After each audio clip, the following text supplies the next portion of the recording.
All right, I am going to try and make a video that helps you guys with the lab. This is obviously our snow day here.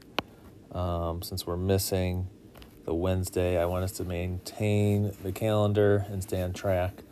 So I'm just making this little lecture, hopefully it's short, to get us to the point of where we need to be for just our progress in chem, right? Okay, so you guys had done the lab, and hopefully you had graphed it, okay? Now, everybody's graph is going to come out a little bit different. Ideally, this is the graph that should have been seen, okay, for cooling. Okay, so when we initially started the lab, you had liquid water, which is represented by this diagonal line. So here you have liquid, and we froze it, okay? We put it into that ice bath, and it froze the water.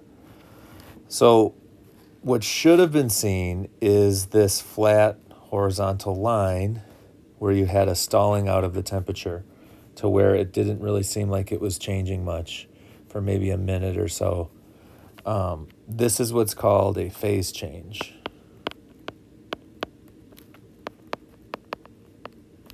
Okay. During a phase change, your temperature change, which is delta T, is 0, right? There's no change in temperature because if you look at this line, and on the y-axis we have temperature, our phase change, which in this case, the phase change we were dealing with was freezing. Okay.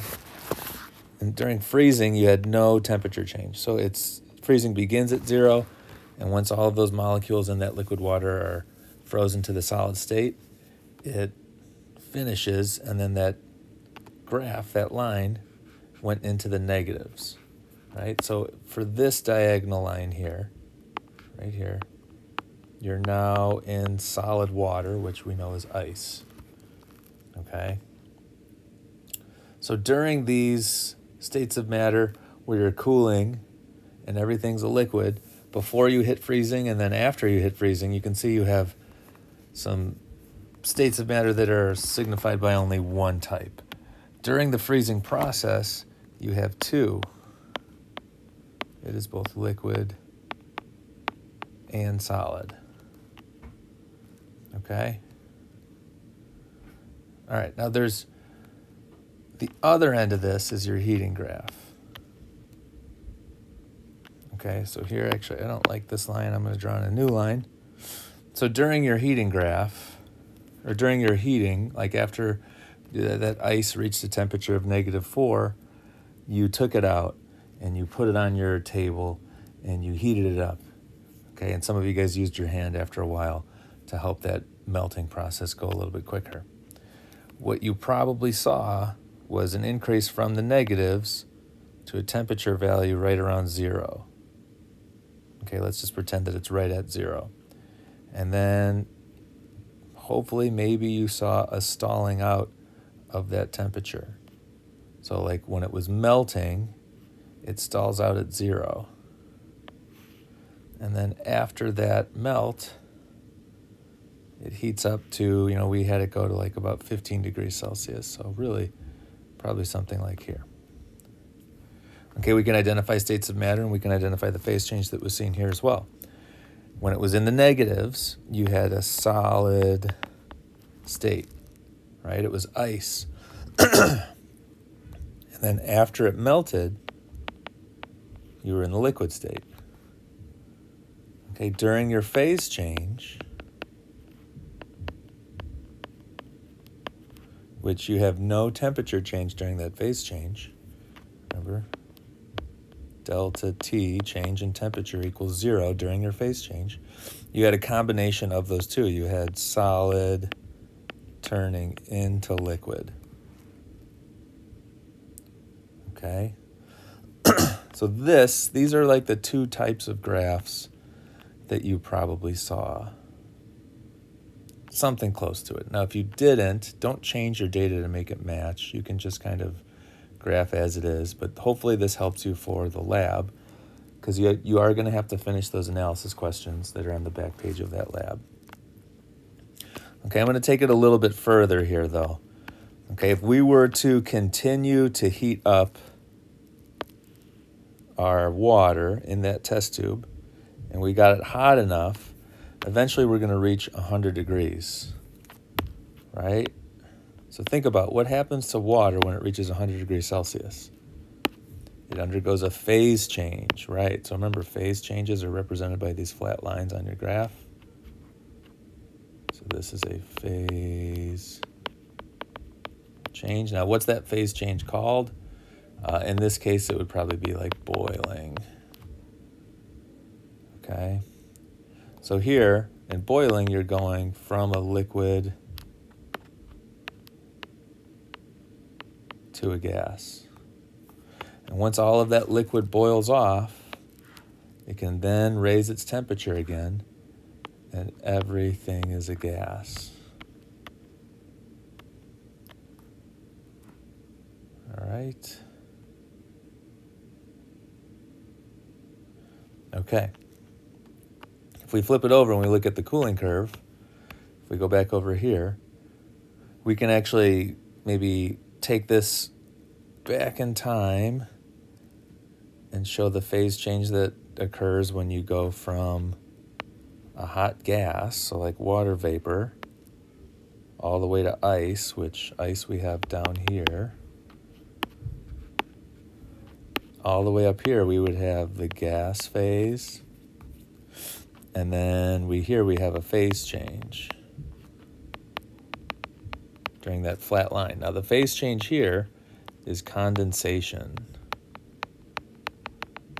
or condensing, right? The phase change that we saw right here was freezing.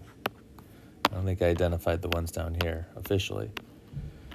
This phase change going from a solid to a liquid we call melting. And then the phase change going from liquid to gas we did identify as boiling. Okay, good. All right, now, there's two major equations that we deal with for this graph, okay, for heating and cooling curves.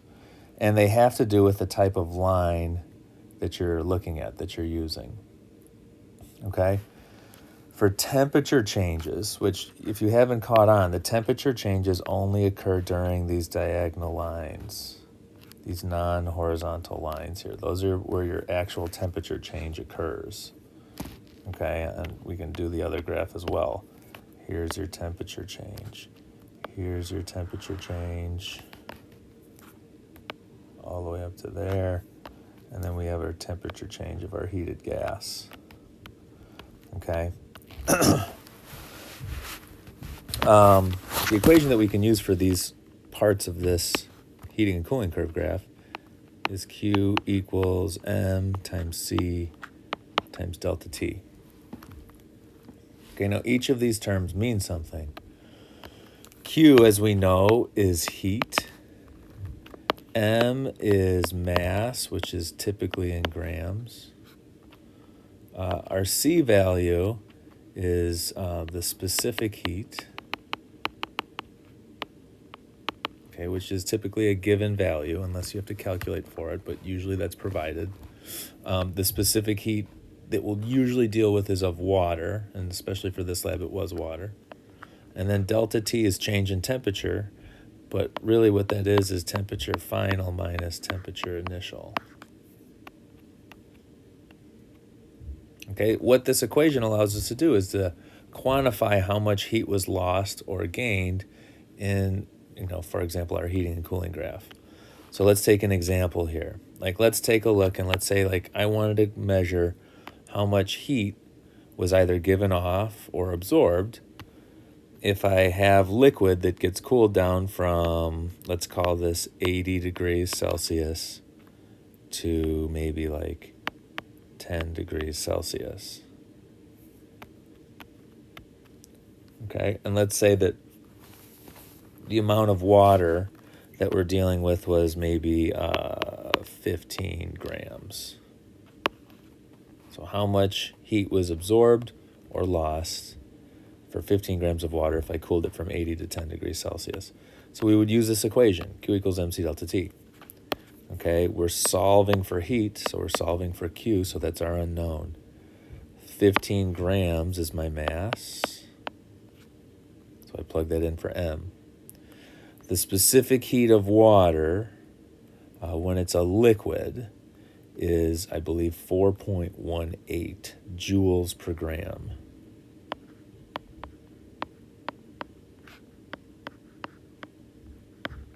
So this value is provided. We will give you that number. I believe it's 4.18. It might be 4.81, but I'm pretty sure that's what it is. We're going to go with it. If I have to correct it later, that's okay. And then the delta T is temperature final minus temperature initial. So if I'm cooling it from 80 to 10, okay, so my final temperature is 10. I'm finishing at 10. I'm starting at 80. It's going to be 10 minus 80, right? So then this just becomes, plug this into your calculator. Let's see if we can get that up.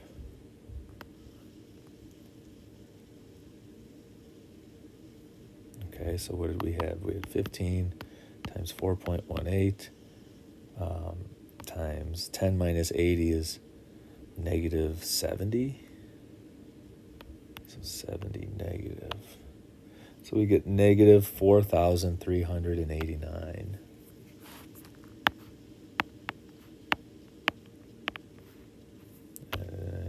No decimal. Okay. Now the label for Q, for heat, for this one, and sorry I didn't do degrees Celsius. Specific heat's label, sorry, is not joules over grams. It's joules over grams times degrees Celsius. Forgot one component of it. So we have the ability then to cancel out all of the labels within this specific heat value to see what the label would be for Q, right? Grams are going to cancel. Degrees Celsius is going to cancel with both of those. We're only left with joules. So that is our label for Q, for heat, at least in this example. It can also be calories, which we'll talk about in a few days. Okay. So you can use the Q equals mc delta T equation right here when you're dealing with temperature changes within your heating and cooling graph. Okay. The other component that comes into play, maybe we should talk about this too. Sorry. We got a negative value. What does that mean? Okay, our negative value means that this is an exothermic process. Okay, also known as heat was released to surroundings. Okay, we released heat into the surroundings. How much heat? 4,389 joules. Okay, if you were to go to the other one, your heating curve, sorry, this is a heating curve. You can choose two values. Like let's say that this is 20 degrees Celsius. This is 85 degrees Celsius. You can measure how much heat was absorbed for a given liquid, or we could even take this into a different state of matter. We could look at a gas even and go all the way over here and say this is 105, this is 125 degrees Celsius. And we can use the same Q equals mc delta T to calculate how much heat is going to be absorbed. All right, let's just pretend again that this is 15 grams. So if we know the mass, we know the state of matter, it's gas. What's going to be different is our specific heat value. So C is going to be a different value that would be provided. So we would plug these values in. So 15 for mass, specific heat of a gas is going to be half of that for water. So if we look at water was 4.18. We're just going to roughly cut that in half at 2.09, or let's just say 2.1. 2.10 joules over grams times degrees Celsius. And then our delta T. So our delta T is temperature final minus temperature initial. So 125 minus 105. 125 is temperature final. That's what we finished at. 105 is temperature initial. So that's going to be 20 after you subtract it. So it's 15 times 20 times 2.1.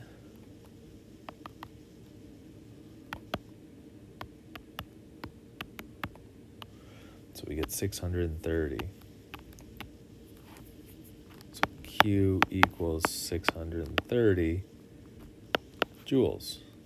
So since this is a positive value, that means this is how much heat was absorbed from the surroundings into your system. Okay, from, this could be a hot plate or just the really hot environment around it that went into that gas to heat it up even more. Okay, so that's what the positive Q value is showing. Now this is an example of an endothermic process. So positive Q equals endothermic, heat absorbed.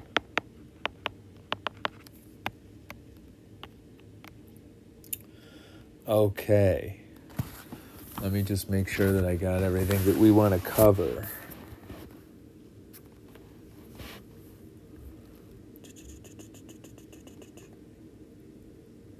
Okay, so we showed you the equation for temperature changes, so those non-horizontal lines. There are two equations for phase changes as well, okay? So remember, your phase change is a temperature change of 0, so you can't use Q equals MC delta T as your equation to calculate heat gained or heat loss because delta T is 0. Excuse me. So when you plug it in, you'd get a value of 0, so it would not work. So in order for this to occur or happen, we have two equations. So for freezing and melting, we use the equation Q equals M times HF. So HF stands for heat of fusion. Okay, now the heat of fusion, it's a given value. Okay, it's a value that's provided. What that value is, I had to search it out because I couldn't remember. But heat of fusion of water, now water is what we typically deal with, is going to be 334 joules per gram. We're going to round it. Okay, so HF is heat of fusion. Its value is 334 joules per gram. Okay. The equation then becomes really easy. Okay, if we're plugging in how much heat was absorbed by, a 10-gram block of ice when it melts, you would do 10 times HF, 10 times 334 joules per gram. So 10 times 334 is 3,340 joules because grams is going to cancel out. Okay. The equation for boiling and condensing is very similar. It's Q equals M times HV. So this equation allows you to see how much heat was absorbed or lost during a boiling or condensing or evaporation event. So same thing. Now HV is a bigger value. Okay, look at this. It's 2,260 joules per gram. So HV stands for heat of vaporization, and its value is 2,260 joules per gram. So again, let's pretend I had a 10-gram sample of liquid water and I'm going to boil it. How much heat has to be absorbed to get that to boil? It's 10 times 2,260 joules per gram. Boom, boom. So Q would equal 22600 joules.